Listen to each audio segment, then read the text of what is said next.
नमस्कार, आप देख रहे हैं बिहार लाइव 24। समस्तीपुर के Krishna institute of nursing and paramedical sciences के संस्थान के अध्यक्ष S.K. मंडल ने बसंत पंचमी के शुभ अवसर पर ज्ञान की देवी मां सरस्वती की पूजा की और प्रसाद बांटा। S.K. मंडल ने बताया कि इस संस्थान में नामांकन के लिए प्रत्येक वर्ष राष्ट्रीय स्तर पर प्रवेश परीक्षा का आयोजन किया जाता है, जो सत्र 25 में नामांकन लेने हेतु प्रवेश परीक्षा का कार्यक्रम का तिथि घोषित कर दिया गया है।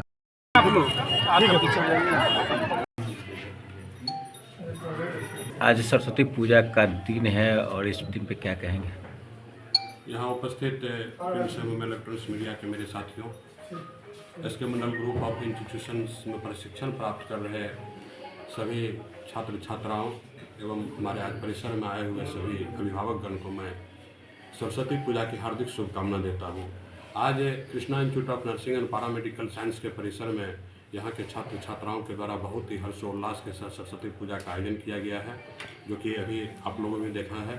इस सरस्वती पूजा के शुभ अवसर पर आसपास के पूरे 3-4 किलोमीटर के आसपास के जो दर्शक लोग हैं, सभी लोगों की भीड़ यहाँ उमड़ पड़ी है। इसलिए मैं उन सबों को भी सरस्वती पूजा की मैं हार्दिक शुभकामना देता हूँ। इस संस्थान में Krishna institute of nursing and paramedical sciences में जो नामांकन लेने की प्रक्रिया होती है, इसको भी मैं आप लोगों के माध्यम से बता देना चाहता हूँ। आज की प्रत्येक वर्ष हमारे जो पेरेंट ऑर्गेनाइजेशन है S.K. Mandal group of institutions, उनके द्वारा संचालित संस्थानों में नामांकन लेने के लिए S.K. Mandal group of institution के द्वारा एक राष्ट्रीय स्तर पर स्कॉलरशिप प्रवेश परीक्षा का आयोजन किया जाता है, जिस परीक्षा का आयोजन इस बार 27 अप्रैल को की जा रही है। इस प्रवेश परीक्षा का जो आवेदन है 31 मार्च 2025 तक आवेदन जमा किए जाएंगे और प्रवेश परीक्षा जो है 27 अप्रैल को ली जाएगी। इस प्रवेश परीक्षा के रिजल्ट प्रकाशित होने के उपरांत हमारे संस्था के द्वारा संचालित सभी संस्थानों में इसी परीक्षा फल मेधा सूची के आधार पर नामांकन ली जाती है। और इस परीक्षा में प्रत्येक कोर्स में जो नामांकन लिए जाते हैं, उस कोर्स में जो प्रथम स्थान पर छात्र छात्राएँ कोई आएंगे तो उनका निःशुल्क नामांकन हमारे यहाँ ली जाती है, और जो दूसरे स्थान पर आएंगे उनका फीस में आधे फीस में आधे की छूट दी जाती है। तो इस तरह से लगभग प्रत्येक वर्ष हमारे संस्थान में 70 से 80 बच्चे ऐसे होते हैं जो छात्रवृत्ति के द्वारा नामांकन लेते हैं। और इसमें जो स्कॉलरशिप का योजना है, जैसे इस योजना से गरीब के छात्र छात्राएं जो मेधावी बच्चे हैं, अपने जो मेधावी कर बच्चे को जो है तो अपने ब्रिलियंट्स जो जाते हैं, अपने टैलेंट को दिखाते हुए जो इस परीक्षा में प्रथम स्थान या द्वितीय स्थान पर आते हैं, उनको जो फीस में छूट दी जाती है, तो इससे लोकल स्तर पर या राज्य स्तर पर बहुत सारे बच्चे को इससे फ़ायदा मिलता है हमारे संस्थान में। और ये कार्यक्रम जो है लगातार 2022 से चलती आ रही है। अभी ये चौथे साल का ये कार्यक्रम और आप लोगों के सहयोग से बहुत ही अच्छी तरह से कार्यक्रम का संचालन हम लोग करते आ रहे हैं। और इसके अलावा जो गरीब बच्चे हैं, हमारे सरकार के द्वारा भी जो बिहार सरकार का जो हमारे जो 7 निश्चय योजना है, आर्थिक हल युवाओं के बल में स्टूडेंट क्रेडिट कार्ड की योजना है। हमारे संस्थान में लगभग ऐसे 7 कोर्स की पढ़ाई कराई जा रही है, 9 कोर्स की पढ़ाई कराई जा रही है, जिसमें स्टूडेंट क्रेडिट कार्ड के माध्यम से छात्र छात्राओं को लोन भी सरकार के द्वारा दी जा रही है, जो पढ़ाई करने के उपरांत उनका लोन वापस करना होता है। तो इस तरह से कोई भी गरीब बच्चे पैसे के अभाव में अपना प्रशिक्षण वो नहीं छोड़ सकते हैं, क्योंकि हमारे द्वारा और सरकार के द्वारा लगातार इस चीज़ का प्रयास यहाँ किया जा रहा है। Thank you. तो सरस्वती पूजा को लेकर कोई ऑफर भी है क्या? इस सरस्वती पूजा के लिए ऑफर अभी हम लोग का स्कॉलरशिप प्रवेश परीक्षा का आवेदन फॉर्म अभी जमा की जा रही है। ये सरस्वती पूजा का ही मान के चलिए कभी से आज से हम लोग शुरुआत कर रहे हैं इसको अच्छी तरीक़ा से। 10 दिन पहले से इस फॉर्म का कुछ दिन पहले निकाला गया था, लेकिन आज फिर मैं आप लोगों के द्वारा रिपीट करना चाहता हूँ कि इस फॉर्म को बच्चे भरे और इसमें अगर प्रथम स्थान पर आप आते हैं तो आपको निःशुल्क यहाँ प्रशिक्षण दिया जाएगा। कितने बच्चों का एडमिशन होगा? एंट्रेंस एग्जाम नहीं, एक ही बार एग्जाम देंगे। यूनिवर्सिटी भी तो लेती है ना? यूनिवर्सिटी लेती है, हम लोग भी यूनिवर्सिटी का एग्जाम लेती है। 50% बच्चे का यूनिवर्सिटी के द्वारा नामांकन होता है और 50% सीटों पर हमारे संस्था के इंट्रेंस एग्जामिनेशन होता है। तो जो हमारा ये एंट्रेंस एग्जामिनेशन है, इसी के द्वारा जो प्रथम और द्वितीय स्थान पर उनको हम लोग निःशुल्क लेंगे, और उसके बाद जो है 50% कोटा पे जो हमको अपना नामांकन संस्था के द्वारा लेना हम लोगों को, उसको इस प्रवेश परीक्षा के द्वारा हम लोग नामांकन लेते हैं। कितने बच्चे का एडमिशन होगा? इसमें सरकार के द्वारा हमारे सभी 5 संस्थानों में लगभग 3200 सीटों का मान्यता सरकार के द्वारा दी गई है। कोर्स पूरा करने के बाद जॉब की कोई व्यवस्था है? जी, ये सारे कोर्स जो है, ये जितने भी प्रशिक्षण कोर्स इस संस्थान में सभी रोजगार उन्मुखी कोर्स है।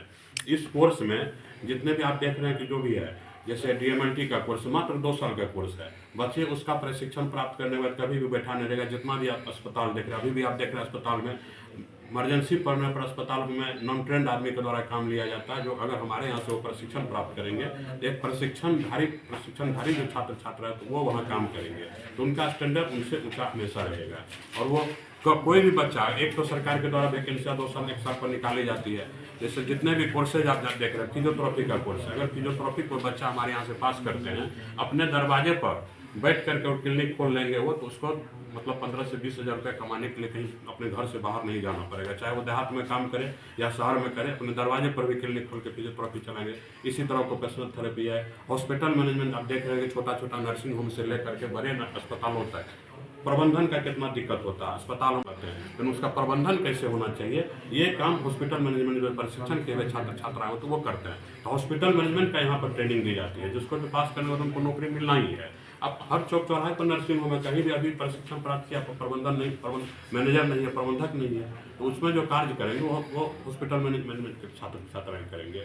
ये जो भी इसके बाद कोर्स है, physiotherapy, hospital management, bachelor of occupational therapy है, बैचलर ऑफ लाइफ टेक्नीशियन है, DMLT का कोर्स है, ड्रेसर का कोर्स है, OT असिस्टेंट है, D फार्म है, B फार्म है, सारे कोर्स रोजगार मुल्की कोर्स। आप D फार्म को देख लीजिए, जगह जगह पर दवा का दुकान है। आज अगर सरकार इस चीज़ को सख्ती बरत दे कि जो फार्मेसी जो किए हुआ वही दवा का दुकान खोल सकते हैं, तो शायद आधे दुकान बंद भी हो सकती है, क्योंकि एक फार्मेसी 2-2 दुकान 3-3 दुकान पर भी कभी कभी चले जाते हैं। लेकिन इसकी ज़रूरत है समाज को। सरकार इसको मौका दिया है कि आप लोग प्रशिक्षण प्राप्त कीजिए और तब अपना काम कीजिए। तो WHO जो है, वर्ल्ड हेल्थ ऑर्गेनाइजेशन, उनके द्वारा भी देखिए बार बार इस चीज़ को दुनिया में आगाह किया जाता है कि आप जो है इसको मजबूत बनाइए, इसको मजबूती के साथ अपना चिकित्सा सेवा को मजबूत कीजिए।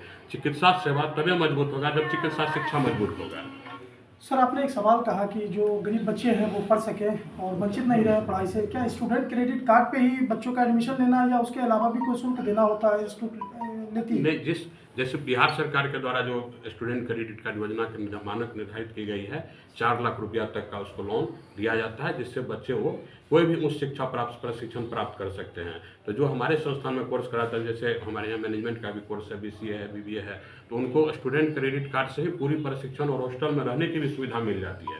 फिजियोथेरेपी करेंगे, उनको 4 लाख रुपया का लोन मिलेगा। 4 लाख हमारे यहाँ हॉस्टल में भी 4 साल रहेंगे और उनका पढ़ाई भी हम लोग पूरा कराएंगे।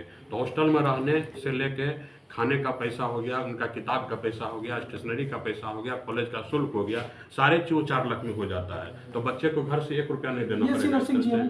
BSc नर्सिंग में भी वही स्थिति है फीस का। वो सारे चीज़ उनका स्टूडेंट क्रेडिट कार्ड के माध्यम से हो जाता है, उसमें अलग से उनको पैसा नहीं दिया जाता है। थैंक यू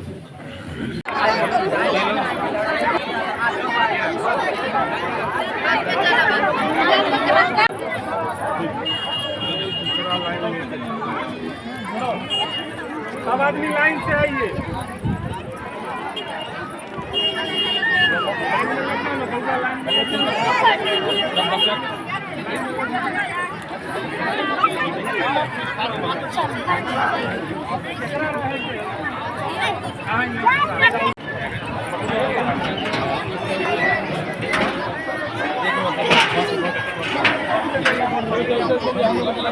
चलते चलिए, सब आदमी इधर से।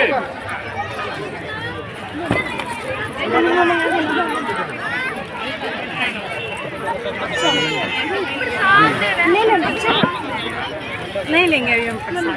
हो गया।